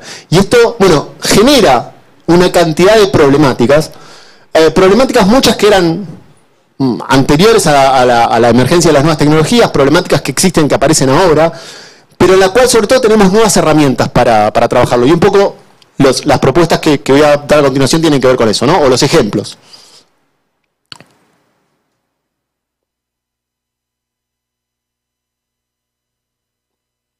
Ahí vamos, ¿eh? Ahí va. Va en streaming la presentación a distancia. Lo que voy a tratar de contar son 4 o 5 ejemplos puntuales de innovación que está ocurriendo, que son ajenos en algún punto al sector editorial tradicional, pero que nos hablan de libros, nos hablan de lectura. Hay algo que son de aquellos, obviamente, que más me interpelan o más me interesan, ¿no? Hay algo que está ocurriendo muy interesante en el sector juvenil, que son las plataformas de escritura de contenidos. La más relevante y la más conocida de todas se denomina Wattpad. Aquí traigo otro ejemplo que es la Webtoon. Hay varias con una densidad enorme en cantidad de usuarios. Estamos hablando de plataformas que tienen 70, 80, 100 millones de personas ¿Y qué están haciendo estas personas? Están escribiendo historias, están escribiendo contenido textual. No estamos hablando de lo que ocurre de pronto en Instagram, TikTok u otras redes sociales. Este contenido textual, historias escritas por adolescentes en su gran mayoría, que son leídas también por adolescentes, que nos pueden decir mucho sobre qué quieren no solamente leer, sino escribir estas generaciones, y que tienen un modelo muy particular, porque los contenidos se van escribiendo y a medida que se van escribiendo son leídos. No es la dinámica tradicional del libro, en la cual el libro se escribe y una vez que se escribe llega al lector, sino que hay una conjunción entre el lector y el escritor, y a medida que se va escribiendo, los lectores van participando, van armando parte de la comunidad. E incluso, ahí referenciando un poco también a lo que decía Alejo, se empiezan a generar situaciones en las cuales los autores pueden percibir una monetización muy concreta de esto, porque hasta pueden solicitar a sus comunidades, a sus fans, a sus seguidores, pagos, micropagos, para que la historia continúe. Muchas veces estas historias son fragmentadas en capítulos, en episodios, y pueden ir percibiendo pagos e ingresos a medida que van avanzando la historia. Este tipo de plataformas, dentro del universo digital total, y en esto incluyo TikTok, Facebook, Instagram, YouTube y todas las que conocemos, dentro del universo total, son las que más han crecido en términos económicos durante la pandemia. Son las que más han crecido. ¿Sí? ¿Por qué? Se habló mucho sobre cómo ha crecido el hábito lector y cómo celebramos que haya crecido el hábito lector durante la pandemia, pero también han crecido enormemente las ganas de escribir en estos momentos. Ligado con esto, voy a traer un ejemplo que para mí es muy peculiar, pero que conecta muchas de estas ideas, que es un libro puntual, que tal vez algunos de ustedes, si tienen adolescentes en sus casas, lo conocerán. Se llama Boulevard. Ahí está. Es muy curioso lo que ha ocurrido con este libro. Es un libro formato papel tradicional, pero que nace primero en una de estas plataformas. Es una adolescente de México que hoy tiene, creo que cerca de 22 o 23 años, que escribió esta historia, una historia romántica que le ocurrió en la adolescencia. La escribió en estas plataformas. Estas plataformas son en principio de acceso gratuito, de escritura y lectura gratuito. Llegó a tener, escuchen bien, 60 millones de lecturas el libro. Una vez que pasó ese fenómeno, logró hacer un acuerdo con una editorial de Venezuela. Fíjense el fenómeno global, como va ocurriendo, ¿no? Autora de México logra conectar con una editorial de Venezuela que detecta este fenómeno y le invita a que su libro sea realidad en formato físico. Le da este formato, pero en lugar de distribuirlo tradicionalmente, haciendo una impresión y distribuyéndolo a los canales y a las librerías, lo pone en grandes plataformas como Amazon, con el modelo de impresión por demanda, que es un modelo en el cual el libro, a medida que se vende, se imprime. O sea, no imprimieron un solo ejemplar y lanzaron el libro a la venta o a la comercialización.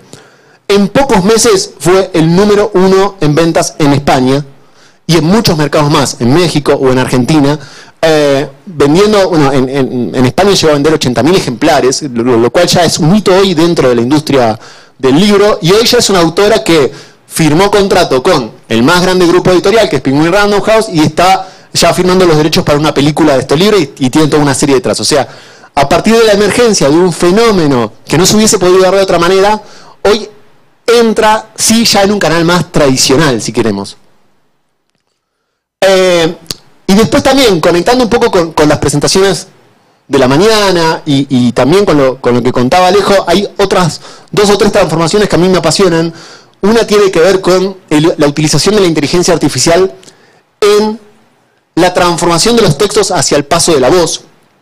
Imagino que más de uno de ustedes habrá leído sobre el crecimiento del consumo del podcast o el crecimiento del consumo del audiolibro, que es un negocio real, es un negocio creciente y muy potente para la industria, pero que tiene una gran problemática, que es que el costo de producir los libros al formato audiolibros es muy elevado. Y además hay una segunda problemática que nos afecta a este congreso, que tiene que ver con que producir un libro en narración argentina y también en narración mexicana y también en narración con acento español, y también, bueno, es inviable, es totalmente inviable. El desarrollo en esta materia de sistemas que permiten leer los textos y narrarlos, y que esta narración ya no nos suene robótica, cada vez es más breve la distancia que tenemos con esto, ¿no? Las grandes, acá traigo un ejemplo de una plataforma que se llama DeepSend. Hay 2 o 3 grandes monstruos detrás de esto, incluso está Google jugando fuerte detrás de esto. Están aprendiendo, fíjense esto, aprendiendo de cómo nosotros hablamos con los dispositivos a cotidiano. Todo esto que nosotros hacemos a cotidiano de mandarnos mensajes, los dispositivos están aprendiendo de estos procesos, y esto va a hacer que realmente en no mucho más de 5 años o poco más, los sistemas puedan no solamente hacernos una narración robótica de los textos, sino realmente transmitir emociones y poder transformar incluso con acentos diferentes a distintas regiones un mismo texto, y hacerlo viable económicamente, ¿no? Ni que hablar del efecto que puede tener esto en términos de accesibilidad de los textos. El siguiente modelo, y tengo 2 más, y ya, es un modelo que en realidad despierta muchos interrogantes. Esto que ven aquí es el GPT-3, que es el sistema más avanzado que hay hoy de inteligencia artificial en cuanto a escritura, ¿sí? En cuanto a aprender sobre cómo escribimos y a escribir autónomamente. Insisto y conecto también con la presentación de la mañana, las máquinas no piensan, por lo menos por ahora no piensan, pero sí pueden producir textos y que esos textos sean, que nos resulte bastante difícil saber si es un texto producido por un hombre o por una máquina. Todavía no en los términos de la ficción, ahí hay ya experiencias que está haciendo este mismo sistema, pero todavía no, pero sí en términos de no ficción, es muy difícil entender si un texto fue escrito por una máquina o por un humano. Hoy la utilización más concreta de esto, y una de las más interesantes, tiene que ver con darle herramientas a los escritores para que mejoren su escritura. Y aquí, bueno, despierto infinidad de interrogantes al respecto, ¿no? Fíjense, les voy a traer una cita de un autor que decía así: ya no tengo ningún problema con el bloqueo del escritor. Si llego a un lugar donde no estoy seguro de lo que va a pasar, presionaré el botón de la inteligencia artificial, refiriendo a este motor del que les hablaba recién. Puede que no esté de acuerdo con la dirección en la que lleva, pero a veces tiene algunas ideas realmente buenas. Puedo hacerlo una y otra vez, y cada vez se le ocurrirá algo diferente. Despierta infinidad de interrogantes, ¿no? Porque, ¿quién es el autor de una obra cuando la obra fue escrita así? ¿Está bien que una máquina nos guíe la manera en la cual estamos escribiendo? ¿Qué va a pasar con la lengua? Si hay una máquina que decide de alguna forma cómo vamos escribiendo. Los sistemas que a cotidiano nos estamos acostumbrando, que tienen que ver con la autocorrección o la predeterminación de lo que vamos a escribir a continuación, nos conducen mucho sobre nuestra forma de escribir. Y cuando hablamos de personas que tienen un alfabetismo alto, es una cosa. Cuando hablamos de personas que no tienen un nivel de alfabetismo elevado, que es un gran problema también en la región, bueno, estamos hablando de que las máquinas nos van a enseñar a escribir, de que las máquinas nos van a permitir escribir y a igualar nuestra forma de escritura. Despierta interrogantes y problemáticas importantes. Y el último de los ejemplos, que ahí conecto de nuevo con la presentación de los NFT, que a mí me parece que también personalmente es una de las cosas que más me está apasionando en estos tiempos, y que es algo que tenemos que estarle muy atentos y muy encima, y no detrás de la carrera, sino realmente entendiendo la potencialidad que nos puede dar. Los NFT en el terreno específico del mundo del libro ya empiezan a aparecer varias plataformas interesantes que nos están permitiendo pensar la propiedad intelectual de una manera totalmente innovadora, totalmente diferente. Primero porque permiten certificar que una persona es la creadora de ese contenido. El cambio es tan profundo como el que está atravesando la economía financiera con las criptomonedas. Estamos hablando del mismo tipo de transformación, pero en el ámbito creativo. Y después porque podemos empezar a pensar de una manera completamente disruptiva, en el sentido de que, un poco como decía Alejo antes, la posibilidad de que la comunidad también se vea beneficiada por el desarrollo económico, la trascendencia de una obra, porque la comunidad no solamente puede comprar una obra, sino que tal vez puede comprar fragmentos de una obra, y cuando hablo de un fragmento no es un capítulo, puede comprar una tapa, puede comprar un personaje, puede comprar un lugar geográfico que se mencione en una obra. Digo, hay un abanico que de verdad cuando uno empieza a profundizar en el tema nos estalla la cabeza de la cantidad de posibilidades que emergen. Y acá es donde realmente va a venir una transformación que nos resulta difícil pensar o imaginar en los tiempos que corren. Traigo esto, digo, como comparación o contrastación con lo primero que les señalaba, ¿no? Con los problemas tradicionales, típicos, que aún se encuentra en la industria en forma tradicional, y como por otro lado parece como dos rutas diferentes y opuestas. Hay todo un cambio tecnológico muy profundo en la manera en la cual creamos, producimos, distribuimos, consumimos y monetizamos los contenidos. Bueno, muchas gracias. Muchas gracias, Daniel. Gracias. Bueno,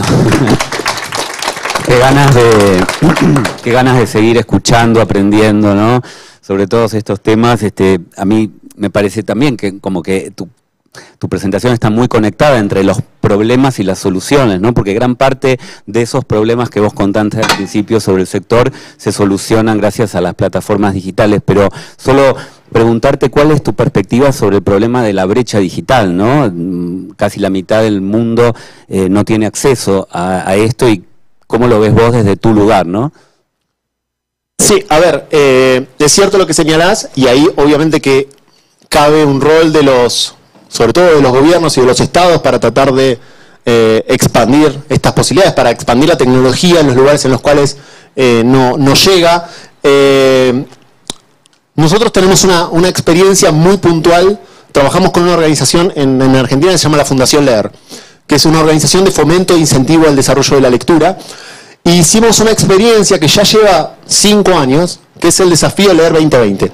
Es una plataforma de lectura infanto-juvenil, digital, en donde se suben libros todas las semanas, en formato digital muy tradicional. O sea, están los libros ahí puestos para poder leer en la pantalla, y en donde hay una articulación muy fuerte de la Fundación con las escuelas, tratando de hacer que este tipo de plataforma llegue a los lugares en donde tradicionalmente el libro no llega.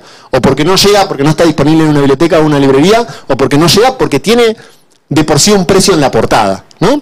El efecto que hemos tenido con esta plataforma es realmente impresionante. O sea, hemos llegado a tener arriba de 150.000 chicos, niños, leyendo en sus pantallas, y no solamente nos quedábamos con estos números, ¿no? Y esto no solamente en Argentina, estoy haciendo referencia, no solamente nos quedábamos con el dato numérico, sino que íbamos a lo cualitativo y íbamos a encontrarnos con las historias de estos niños, y la mayoría de estos niños eran niños que no tenían acceso a la lectura y que no tenían siquiera en su cabeza la posibilidad de llegar a la lectura, porque en sus familias no se leía, porque en sus familias no había acceso a libros, porque en sus familias no había bibliotecas, no estaba el hábito, pero de pronto descubrieron que a través de la pantalla sí podían llegar al libro, descubrieron el interés por eso, y nos encontramos con historias de niños que de pronto pasaron de la noche a la mañana a leer 10, 12, 15 libros en 3, 4 meses, solamente por haberles acercado el dispositivo. Obviamente que esta brecha no se reduce nada más con acercar dispositivos, ¿no? Ahí también hay una problemática enorme de cómo reducimos esta brecha tecnológica. Gracias, Daniel. Yo realmente, incluso que coordiné esta mesa y la armamos juntos con la OEI, estoy impresionado, ¿no? Porque hace 5 o 6 años me tocó ser subsecretario de Economía Creativa y hablábamos de otra cosa, hablábamos de los sectores, por ejemplo, de la música, del sector audiovisual, las escénicas, incluso los videojuegos como algo como un poco más moderno y raro, pero hoy estamos claramente hablando de otra cosa. Así que yo les quiero agradecer muy especialmente a Sofía, a Alejo, a Daniel, a Aldo, a Lidia, por traernos todos estos temas a la conferencia, muchos de ellos en las fronteras del conocimiento, pero creo que hemos conectado mucho, ¿no? Con el futuro y con el presente y con el futuro, con ambas cosas. Gracias, un aplauso para todos ellos. Muito obrigada, muchas gracias.